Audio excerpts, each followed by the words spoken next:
When you work for the railroad, being on a locomotive is something that every day is different. The days that aren't fun often involve incidents, whether it be with track or whether it be with trespassers.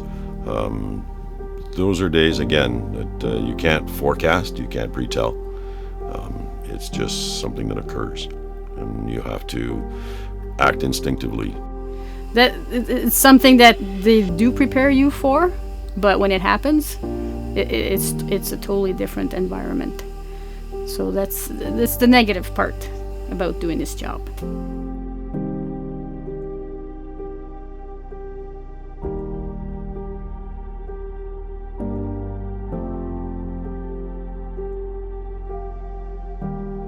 I did have a fatal incident, and it involved a 79-year-old male.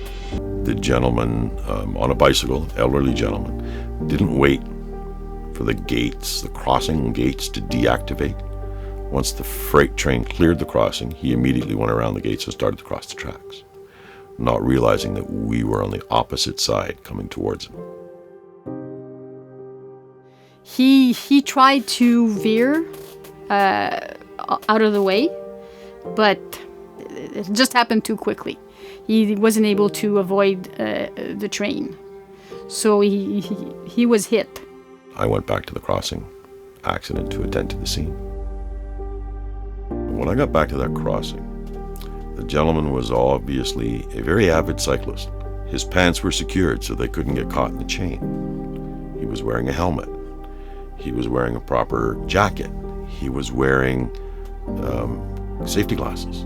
Why, with all this safety gear going on, why did he skip the one safety item that cost him his life? I'd want to know why he treated that gate, that crossing light, any different than he'd treat a traffic light. Why did he treat the train tracks any different than he would treat a busy road? I'd just like to understand his thought process. Why? He did not pass on impact. He did pass in an ambulance on the way to the hospital. Those ones kind of stick more in your head because it shouldn't have happened. It should not have happened. That image stays. That image is forever burned into your psyche. Over time, the image does fade, but it never goes away.